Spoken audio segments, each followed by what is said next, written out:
est-ce que je peux vous parler? Ce n'est pas parce que nous sommes chrétiens que nous ne devons pas utiliser l'intelligence. En soi, ce qui vous arrive, voici ce qui vous arrive. Vos pères sont les Africains les plus courageux du monde. Ce sont les premiers Africains qui ont arraché d'eux-mêmes leur liberté. On ne leur a pas donné, ils ont arraché. Et l'homme dont vous parlez dans votre histoire, Toussaint Louverture, a tenu tête face à Napoléon Bonaparte, qui était un grand empereur. Il a même vaincu dans une bataille. Et c'était un mauvais signe pour le monde. Et ça allait se répercuter sur toute l'Afrique. L'homme noir allait dire qu'il peut. C'est pourquoi la communauté étrangère s'est liguée contre vous. C'est ça la vérité. Vous voyez que des démons. Ah, parce qu'on est chrétien, on ne peut pas parler comme ça, hein, que je dise démon, hein, alors que mon intelligence me dit que non, il y a un complot contre vous. Il y a un complot contre vous pour que vous ne soyez pas des modèles pour les Congolais, pour les Béninois, pour tous les autres Africains qui puissent dire nous pouvons s'y tenir tête et poursuivre notre destinée. C'est pourquoi on vous combat, on vous assiège pour vous appauvrir afin qu'on dise si tu te libères, tu seras comme eux. C'est ça la vérité. C'est ça la vérité. Vous êtes comme les Juifs qui avaient quitté l'Égypte. Et maintenant, Pharaon est en train de vous poursuivre pour vous ramener en Égypte. C'est ce qui vous arrive. On veut vous ramener économiquement et politiquement. Et maintenant, au lieu que vous puissiez vous unir, vous êtes en train de vous diviser. Et le peu que vous avez, vous êtes en train de le détruire. Lorsque j'ai suivi sur Internet, quand vous faites les marches, vous cassez les boutiques. Non! Si vous marchez, marchez seulement, ne cassez pas, ne pillez pas. Vous êtes en train de détruire le peu que vous avez. Vous détruisez le peu que vous avez. Je ne peux pas vous dire de ne pas revendiquer. Le pasteur ne peut pas dire ça. Et je ne peux pas vous dire marcher, non. Mais c'est que je peux vous dire, n'insultez pas et ne cassez pas. N'insultez pas et ne cassez pas. Mais sachez aussi, vous pouvez changer 10 000 présidents, mais si dans la tête vous ne changez pas, vous aurez les mêmes problèmes. Vous aurez les mêmes problèmes. Changer de président, ça ne fait rien. C'est vous qui devez changer. Vous avez déjà eu combien de présidents? Combien de coups d'État? Combien? Donnez-moi la main. Je ne suis ni pour les pouvoirs, ni pour l'opposition. Même dans mon pays, je parle comme ça. Je suis au milieu du village. Je parle au peuple et je parle aux dirigeants. Et je suis au milieu.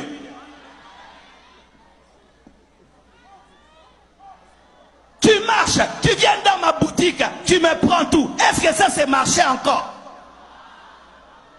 Tu marches et puis tu brûles ma voiture. Ça c'est encore marcher. Qu'est-ce que moi je t'ai fait? Qu'est-ce que ma voiture t'a fait? Qu'est-ce que ma boutique t'a fait? Ne commettez pas l'erreur que nous on a commis au Congo. Vous savez ce que nous on a fait au Congo?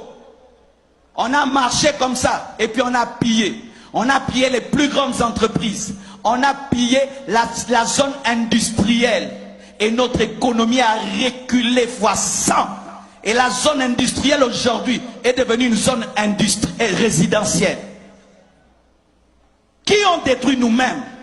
Et quelle force? On pouvait voir un Congolais qui transporte lui-même un congélateur. Cette force-là que tu as pour piller, tu ne peux pas l'utiliser pour travailler. La force que tu as là pour transporter des congélateurs, tu ne peux pas l'utiliser pour travailler et développer ton pays.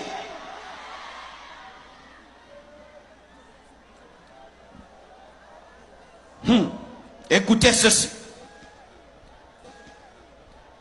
La Bible dit, Marc 3, versets 24 à 25. Si un royaume est divisé contre lui-même, ce royaume ne peut subsister. Les métis de leur côté, les noirs de l'autre côté, les métis de l'autre côté, les noirs. Vous tous venez de l'Afrique, amen, hein? Venez de l'Afrique. Vous êtes des Africains qu'on a posés sur cette île, amen, hein? Arrêtez de vous diviser. Arrêtez de vous divisés, vous avez une même vision, une même destinée. Arrêtez de vous battre dans le bateau, vous risquez de renverser le bateau et vous tous vous allez mourir. Arrêtez, mettez la paix et mettez les intérêts collectifs en avant. Cessez de mettre les intérêts personnels en avant. Un royaume qui est divisé contre lui-même ne peut subsister. Une nation divisée contre elle-même, cette maison plutôt, ne peut subsister.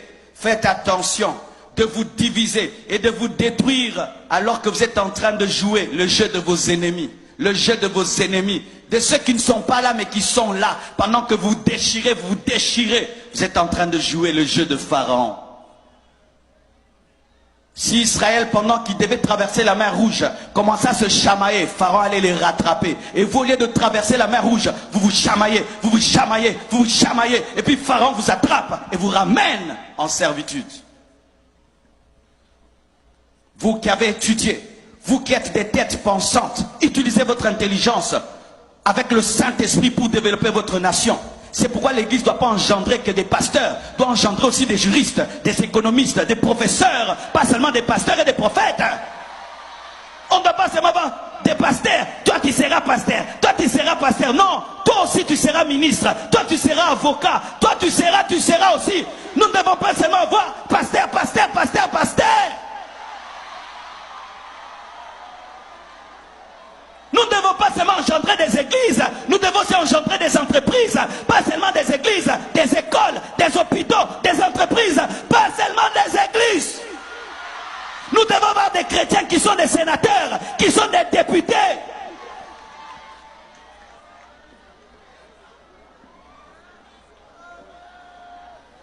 Samuel a engendré des prophètes et il a engendré des rois.